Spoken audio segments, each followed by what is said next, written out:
Ladies and gentlemen, please take your seats. You know, even on the best of days, family is complicated. And if you're within the sound of my voice, that must mean you are in the seats with once more. As always, my name is Dave Voigt, and I'm the host of this podcast, where we sit down with a wide-ranging variety of entertainment industry professionals, and we pick their brain about current projects, state of the industry, how they got started, and so very much more, in a light and in a conversational fashion. And, you know, if you like how we do things around here, I'm going to go out on a limb and assume that you do. Subscribe. Hit that subscribe button. Give us a listen. Give us the old 5-star rating on your podcast provider of choice. We're available pretty much everywhere. Places like Apple, Amazon, Spotify, Google, and plus we archive every single one of our episodes over at our In the Seats YouTube channel. So if you can give us a like and subscribe there as well, we would absolutely appreciate it. Also, don't hesitate to check us out on social media. We're on the Facebook. We're on the Twitter. We're on the Instagram. We're on the Letterboxd, and we are on the TikTok for all sorts of fun updates.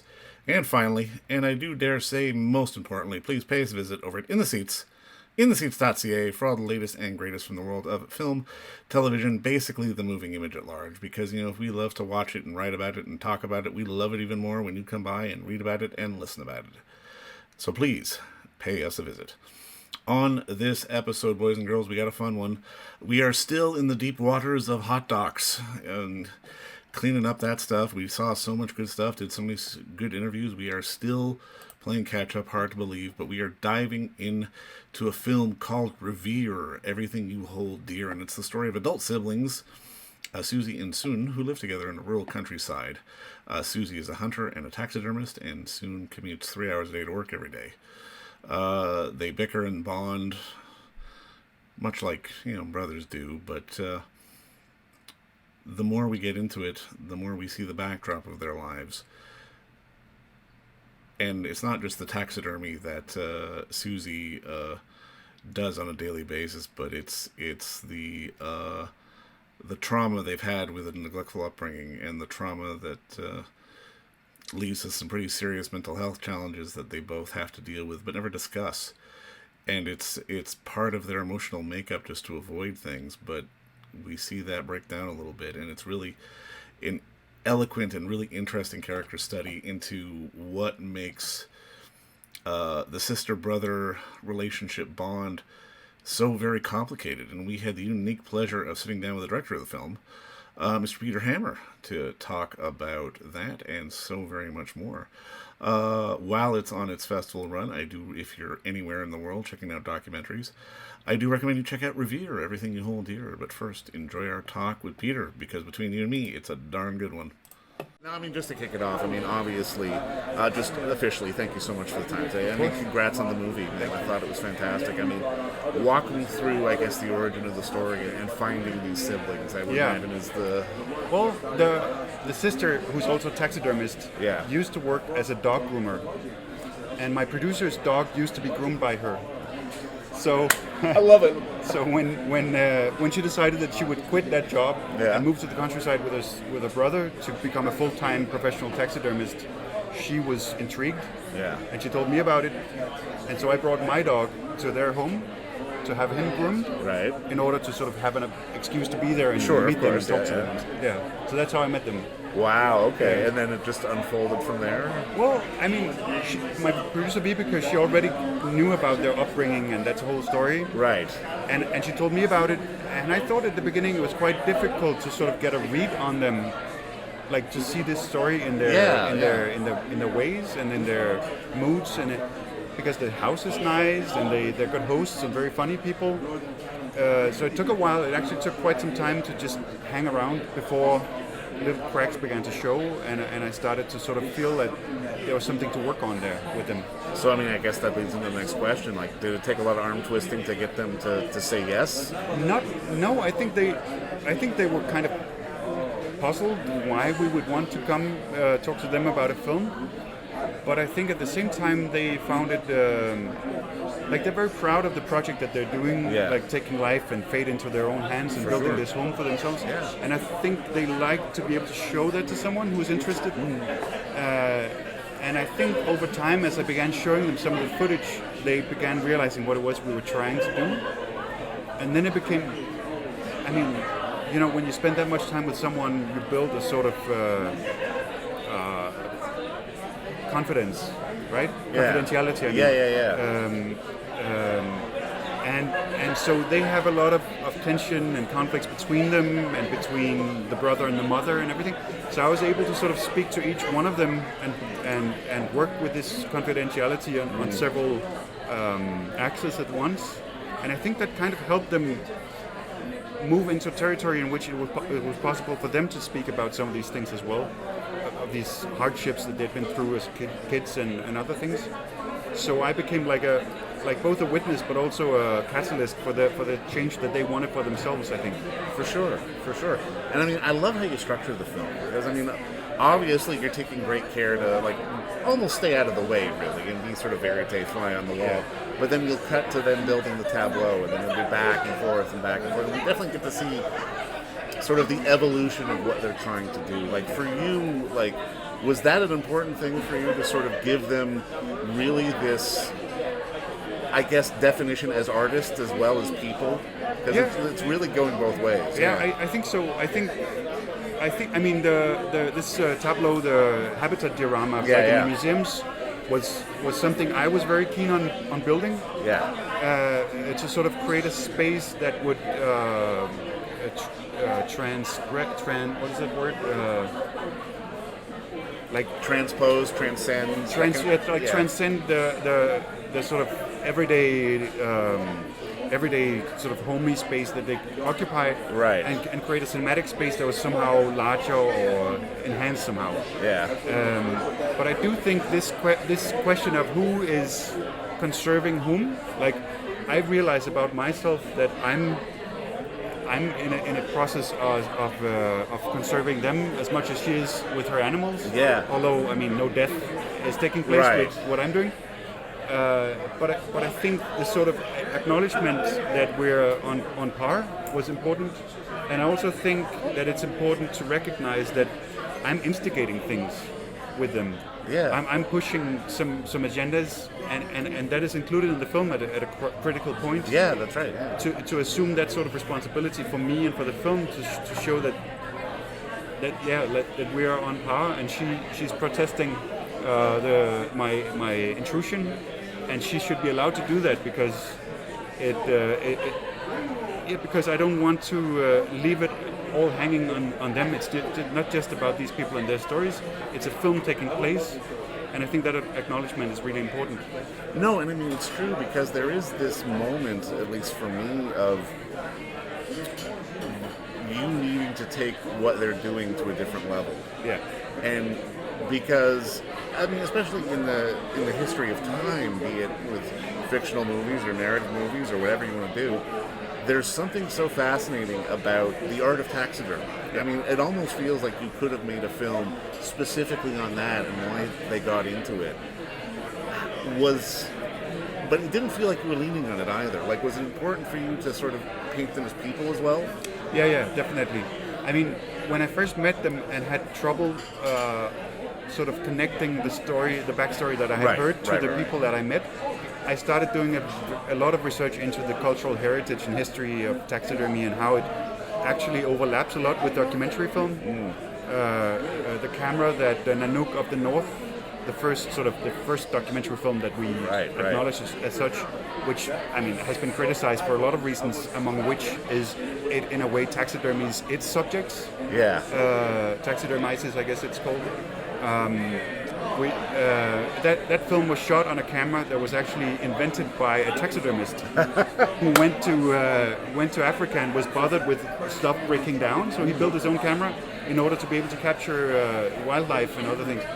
And he also designed the tripod, the fluid head tripod that everybody uses from Hollywood to what I'm doing. That was that guy. So there's a huge sort of confluence of cultural movements around the time, and all these questions of representation and naturalism and realism, all of those questions sort of span both fields of documentary film and taxidermy. So I thought that whole sort of field between the two was really important and interesting. But once I had spent enough time with them that they started sort of allowing me into some of the more intimate spaces of their relationship, of course, I mean, the camera loves people. Of course, yeah. And I mean, that's so fascinating because, I mean, now that I think about it, you're right. I think that's what's drew me into this movie because you're right. Documentary filmmaking is, in a way, a kind of taxidermy. I mean, in the way, you're both doing the same art, just in different mediums. But I mean, I'm curious, at some point, how do you manage to sort of, I guess, separate yourself from wanting to drive the narrative and just be sort of the observer? Because I can imagine there was a hard line you had to walk sometimes. Yeah, there is. I mean, I tried to spend as much time with them as possible before it became critical what was actually on the tape or on the disc, you know? Right. It's a hard drive these days, right? It's a hard drive, it is.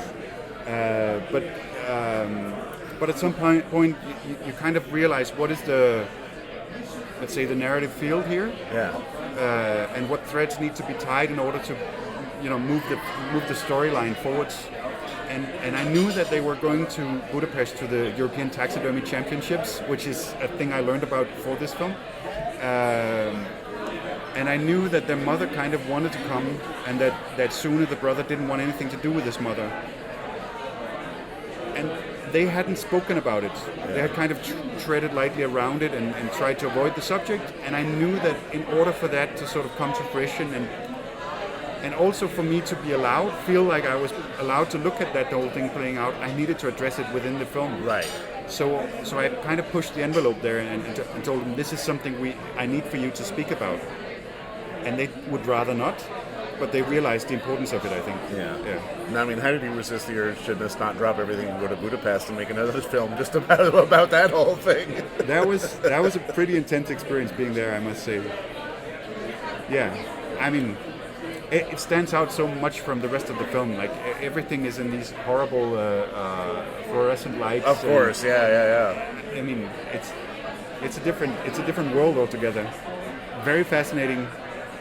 But I mean, by that time when we went there, it really was this almost chamber play between Susie and Sune and the mother intruding, and that was the main focus. Right. Now, I mean, I'm curious. Have they had a chance to see the film yet? Yeah. What has their reaction been? Because I mean, it felt like to me in watching this could go either way for you. Yeah. I mean, we showed them things during the editing, right? So they'd seen rough cuts. Yeah. And then, but they hadn't seen the final version, and I think it had been 6 months maybe. But they kind of said, well, we know what's in there, and we trust that what you will be doing is good for the film and good for us. So let's just go for it. And the mother had seen it too, and the mother is kind of, because she has this conflict with her son, she becomes like almost like an antagonist in the story. Yeah. And I was more worried about her actually than I was about Susie and Sune. And she said she loved it, and all the places that hurt were the places that she liked the best. So she would actually prefer more of that stuff. So that felt like a green light. For sure. Yeah. No, absolutely. And they all came to the premiere in Copenhagen. And they also came to the second screening with a Q&A, and the siblings also came to the third screening. Oh, that's a good sign too. So, yeah. So it was a big experience for them, I think, and I think just absorbing sort of the reactions from the audience to something that has been a horrible, sort of tense. I wouldn't say a secret so much as a. They always felt like misfits, and at the premiere, like the fellow students from their how do you call it, public school years. Yeah. They showed up for the premiere, and she hadn't seen them since they left school. And she said they had come up to her afterwards and said, "We had no idea. We're so sorry. She felt like she'd been seen by them for the first time in her life. Now, 25 years later, and now they're going to have a reunion, and they will come visit her taxidermy shop. And I think really sort of breaking the silence about things that are tender, emotional, sort of hurtful experiences in childhood can be extremely transformative, even on a big screen. And I think, and I hope that this film helped them sort of achieve some of that. Do you think this whole experience for them has validated themselves as artists? Because I mean, even when I was watching it felt like there was a bit of trepidation for acknowledging what they do as an art form. But I mean, by the end of it, it definitely felt more. I felt more appreciative of what they do. Yeah. Yeah, I think so. I think in this sort of close and tender gaze of the camera of me on the creations that she's making while creating them, but also once they're finished, I think you have to, like, it's strangely lifelike. Yeah. You have all these gazes of the animals and intersections of them looking and the two main characters looking back and forth. And it's like they're alive, they're present there. And I think by insisting on looking at them, not just as these corny, artifacts of Victorian times or something like that, but actually looking at them like creations of someone with a special sort of talent and a special gaze, I think that elevates the art form, and I think she feels appreciated for that as well. Rightfully so, because she's actually really talented and will probably go on to win several European Taxidermy Awards if she chooses to pursue that sort of. Well, and it's a wild thing because even when you think of taxidermy from a pop culture standpoint, the first thing most people are going to go to is Norman Bates, that kind of idea, And I got to imagine that's a stigma inside the community that has been one that sort of hangs there for quite some time. Yeah, in Denmark, hunting it's less of a class thing than it is in, say, Hungary when we went for the. Right. So it's like a lot of people in the countryside go hunting, and I think the stigma is really between them and the humanist, vegan society, a vegetarian society, who take offense with the killing of animals. And after that, of course, it becomes worse and worse what you do with the dead animal. Aside from eating it, then you also sort of bring it. And it does have this macabre, grotesque side to it. It's like death not being allowed to run its course. Yeah. It's just hanging there, staring you in the face. And I understand that people take issue with that. At the same time, I find it extremely beautiful. It's like macabre and beautiful. I'm with you on that for sure. No, I'm curious for you because this film, and I find this true of documentary as well. It pushes against convention. It pushes against style or form of what people think it's supposed to be. Yeah. And this very much is, to me, two very different films. Just on one end, how you're being very verite, but on the other end, with them setting up the tableau, with you getting involved and trying to steer it a little bit and just getting more emotionally involved in the story, it gives us into something else as well. How important is it for you to, as a filmmaker, especially as a documentarian, to not, to work outside the lines as opposed to staying in the boxes? Yeah, I think that's really quite important to me. I come from television. I used to be a journalist, and I've done broadcast documentary stuff for years. And I found myself fed up with the talking heads. With the talking heads, but also with the fixed formats, but also with this idea that everything should be explained. Right. Like TV is obsessed, journalism especially is obsessed with being,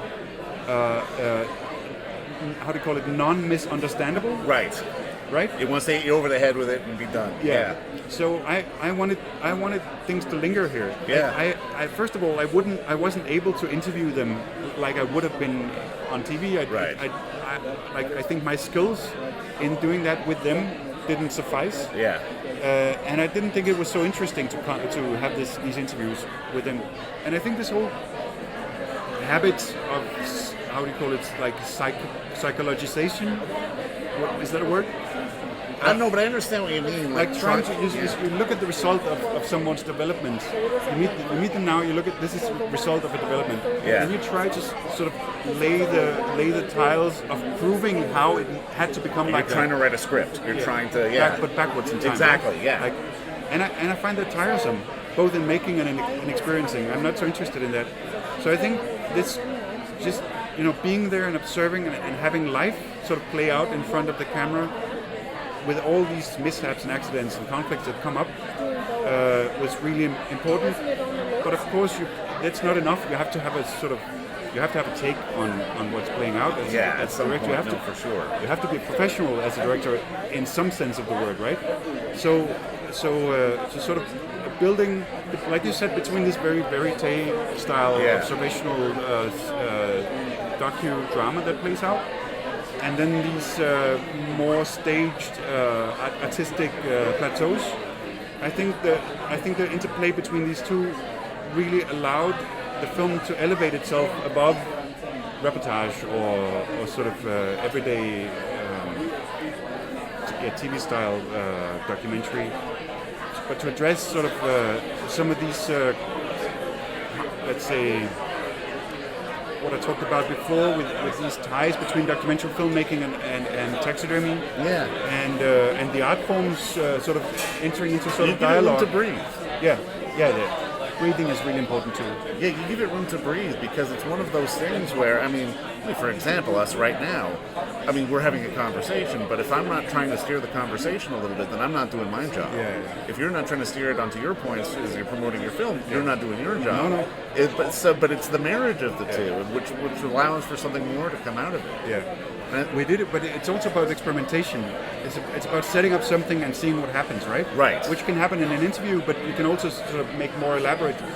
What we did in this studio space where we made the tableaus, we invited in the composer of the film. Oh, wow. Lars Greve. Oh, wow. And he brought with him, so part of the score is actually sort of improvised and composed on set with the two main characters in place. I love that. And so he took a lot of sort of the mood and the inspiration from the space, and he brought with him something called butt kickers. Do you know what that is? I think I do, but you better explain it. Yeah, it's a type of loudspeaker that usually is implemented in the seats in a cinema space. Oh, right. Yes. Like how do you call it? 4D experiences, like the right when you're the seat is bumbling and the bass is sort of transposing into you want your the body. audio to be like the bass to be shaking through your body. Totally, yeah. So you install these speakers, butt kickers, in the set, in the diorama set, right, and made the fake plants and trees and everything sort of vibrate. So you see them vibrating at some point in the film. And it's due to the music being played, and they're sitting in there, sort of experiencing this very loud and noisy and bumbly reverberation of the music and everything, and he's listening back to how the room reverberates and sort of taking that as cues for where to go next with this music. And that really informed the whole score of the film to do that. And I think bringing these things together, which is sort of an amalgam of things that you can't really know in advance what will become, but taking a leap like that and having it recorded for the film, we didn't know if we would be able to use it, but I'm so happy that we did it. I love that sequence. Is that what made you want to start making films, sort of wanting to take that leap? Because I mean, from strictly a journalistic standpoint, you can't take that kind of leap. They would have, everybody would have told me it would be a waste of time and not worth the while. Or they just would have sent you to Fox News, but that's another story entirely. No, nothing like that. No, but you're right. I think allowing myself to think more like an artist in general than a journalist or a programmer for TV, I think is what really was enticing to me in order to take the leap from where I came from to where I'm headed now. And this film is my feature debut. And I'm both very proud but also very, very thankful that it was possible to do it. Brother, keep taking the leap, man. I think you've done a hell of a piece of work with this film. I think it's a beautiful piece of work and a fascinating one as well. Thank you so much. But I mean, again, just thank you so much for the time and congrats on the work. Enjoy the rest of your trip. Thank you so much. And don't forget to visit our friends over at Bay Street Video for all your DVD, Blu-ray rental, or purchasing needs this summer, as they are still open for curbside and some mailing delivery as well. Over at 1172 Bay Street, Toronto, Ontario, Canada, you can give them a call at 416-964-9088. That's 416-964-9088. Or send them an email at baystreetvideoto@gmail.com for any of your DVD and Blu-ray needs.